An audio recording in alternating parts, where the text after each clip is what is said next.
So we wanted to be in honor of everybody that was in the Race to Race 22 book, and we wanted to chase those guys for a change. So that's why we built this machine.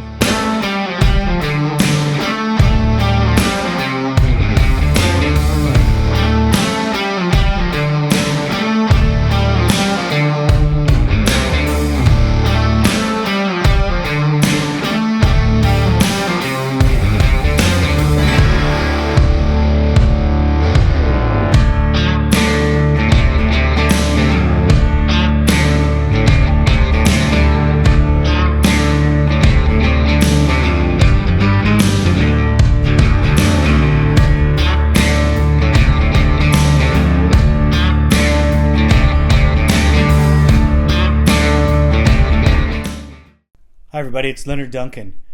I got invited to go to Cyborg's presentation, the amputee quad, built by Jason Zittel and Ian Thomas. We did this at the Race to a Race facility in Las Vegas. Ian and Jason are both desert racers competing in Legacy and Best in the Desert. A portion of their pit crew is amputee or wounded warriors in the veteran community. These were all brought together by the cantina, the Social Dirt Cantina in Race to a Race's base, where the idea of Cyborg came to life. Jason and Ian wanted to give back to the community and their fellow soldiers that no longer had a mission. So putting together Cyborg was it. I was invited as just a spectator and a friend. Being friends with Jason and Ian gave me a unique placement in the fact that they could call me and ask questions, and I would help them with portions of the build that I had some information that maybe they didn't. They were also asking questions on certain things that I didn't. It was so cool to be involved. Getting invited to go to the presentation of Cyborg was so exciting for myself. After being there, I just knew that this had to be brought to the attention of the ATV community. I believe that there's so many more people that would like to get involved and help contribute. And then that even rolls into Race to a Race and everything that they're doing for the veteran community, suicide awareness, suicide prevention, opening their doors to so many veterans, first responders, and anybody that just needs a handout, whether it be in the racing community or just in the community in general. They're a unique facility with an open-minded perspective to everything. It's all about listening and the conversation. That's another reason why when Cyborg's presented to the team, it's giving these veterans that thought their mission was over. They have a whole new mission and they're ready to attack the race course. There's a lot more emotions than I expected. Yeah. I'm kind of a distant outsider to the deal, and you guys have invited us in to be part of it, and we really appreciate that. Mm-hmm. One of the things that I really wanted to ask you is, I know that you have military background. I know that the vets are near and dear to your heart. But really, how did you get the motivation to put it together? I mean, it's a big, big hill you climb. Yeah, you're not kidding. Because I like doing it. I guess that's like the biggest thing was, it's a challenge for me, sure. It's something cool, but to get those guys out riding when they've been chasing us, like it was one thing to get them out at the races with us, and they've been there, God, I want to say almost every single race those guys have been pitting for us, or they've met us here and we've become real good friends. And I always thought, it's like, well, I kind of feel bad that I'm out here doing this. Why can't they do it? Because that would be the next level for those guys. Rather than just sitting on the tailgate with a fuel can, hobbling around, helping us out. Don't get me wrong, those guys don't slow down a bit. But I thought it would be so much better to trade places, basically. So, one of the things that took me back they're fearless. Yeah. Everything they talk about is, taking it to a next level. Not just doing it. They don't want to just do it. They want to compete at the next level. And I think that's kind of the thing that people may forget. They're still that person. They're just missing a limb. That's it. So they find a way to put a limb on. So we found a way for them to go riding. Same thing. They don't lose the competitive edge. And that was kind of the biggest thing about Race to Race 22 is they get us together. They're like the mom and dad that gets the family together for Christmas, right? But it was a way to get them back into that team environment. So yeah, they were pitting for us, and it got like this teamwork together. So now we have this well-oiled machine while we're out there, and we can swap it out with different guys, and we get the same tenacity out of each one of those guys. Like he may be missing both legs, but he'll still try to run out there with a fuel can, sprinting at you, trying to get the job done. So it doesn't change them, but now we have a catalyst to get them in our place and see the same competitiveness, now competing rather than just supporting.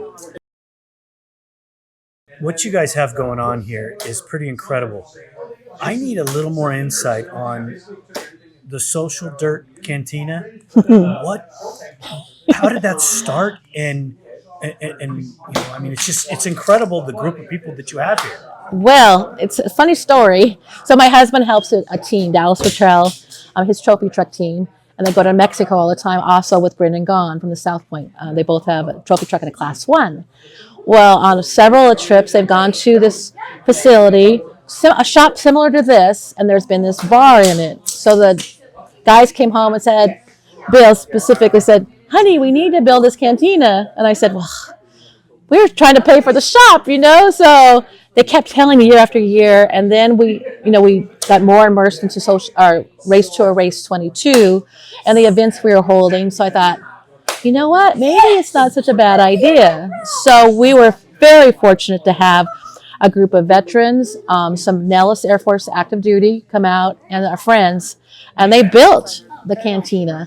And it's just built. It's been this amazing place because it's not what you see just for racing. We open it up to race teams when they come to town, especially our veteran racing teams.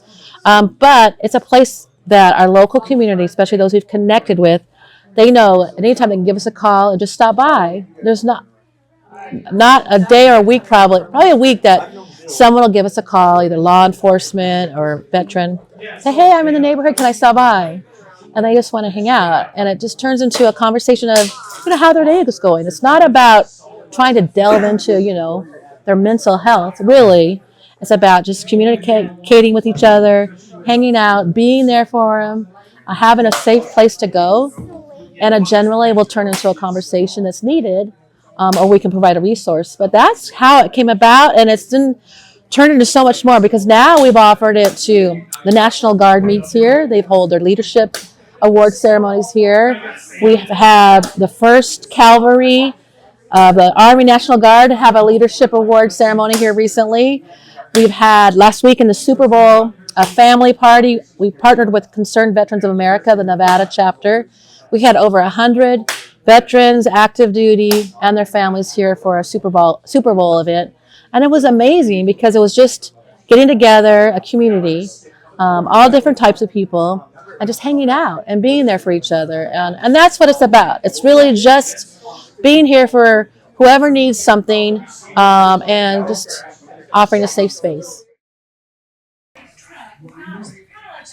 Hey guys, how are you? Hey, good. How are you? Couldn't be better. You're having a pretty big day today. Yes, sir.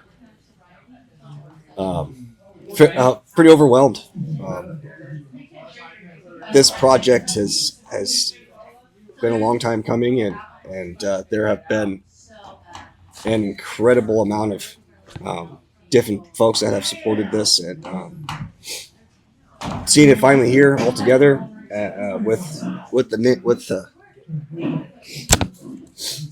this means an incredible amount.